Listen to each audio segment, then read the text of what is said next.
নমস্কার বন্ধুরা, রাজশরী দেবশ্রীতে আপনাদের সবাইকে স্বাগত। আশা করি সবাই খুব খুব ভালো আছেন, আর আমিও খুব ভালো আছি। আজকে যে রেসিপিটা নিয়ে আপনাদের সামনে আমি হাজির হয়েছি সেটি হলো ঢ্যাঁড়সের ঝাল। অনেক সময় রাতে রুটি খাওয়ার জন্য কি তরকারি করব, মাথায় নানা রকম চিন্তা করতে হয়। তো আজকের আমি এই ঢ্যাঁড়সের ঝালটা বানালাম। এটা করে একবার দেখবেন, রুটি দিয়ে খেতে খুব ভালো লাগে।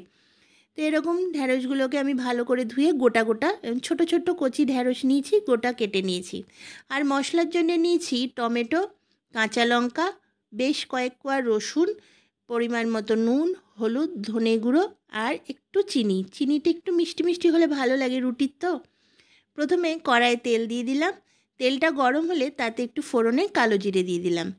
তারপরে কেটে রাখা ঢ্যাঁড়সগুলো ভেজে নিচ্ছি। ঢ্যাঁড়সগুলো একটু লাল লাল করে ভেজে নেব। এরকম লাল লাল করে ভাজা হয়ে যাওয়ার পরে রসুনটা দিয়ে দিলাম। রসুনটা এই জন্যেই আগে দিলাম, কারণ রসুনের গন্ধটা বেরোলে ঢ্যাঁড়সটা খেতে খুব সুন্দর লাগবে। রসুনটা এরকম ভাজা ভাজা হয়ে গেলে বাকি মশলাগুলোও অ্যাড করে দিলাম। আর টমেটোর পরিমাণটাও একটু বেশি ধরবো, একটু টক টক মিষ্টি মিষ্টি খুব ভালো লাগে রুটির সঙ্গে খেতে। টমেটোতে দিয়ে একটু নাড়াচাড়া করে নিচ্ছি। করে নিয়ে তাতে সামান্য একটু জল দিয়ে আমি মশলাটা কষতে দিয়ে দিলাম। এটাই কিন্তু খুব বেশি জল দেব না, একটু মাখা মাখা ড্রাই মতো হলেই রুটির সাথে খেতে ভালো লাগে।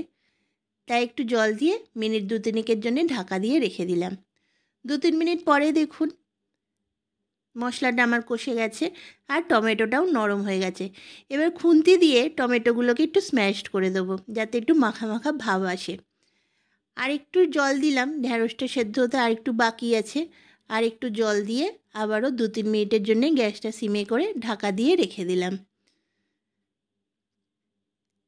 মিনিট 3-4 পরে দেখুন একদম মাখা মাখা হয়ে গেছে আর ঢ্যাঁড়সগুলো আমার একদম সেদ্ধ হয়ে গেছে। এরপরে নামাবার আগে একটু ধনেপাতা ছড়িয়ে দিলাম। দিয়ে গরম গরম রুটি হোক পরোটা হোক একবার করে খেয়ে দেখবেন, খুব ভালো লাগে খেতে। তো কেমন লাগলো বন্ধুরা আমার এই ঢ্যাঁড়সের ঝাল রেসিপি? যদি ভালো লেগে থাকে, আমার চ্যানেলে যদি নতুন দর্শক হয়ে থাকেন, তাহলে অবশ্যই সাবস্ক্রাইব করে দেবেন। আর পুরনো বন্ধুরা লাইক শেয়ার কমেন্ট করতে ভুলবেন না। আপনাদের কমেন্ট আমার খুব ভালো লাগে, আর এইভাবেই আমার পাশে থাকবেন, আমাকে পথ চলতে সাহায্য করবেন। তো সবাই ভালো থাকবেন, সুস্থ থাকবেন, আনন্দে থাকবেন। নমস্কার।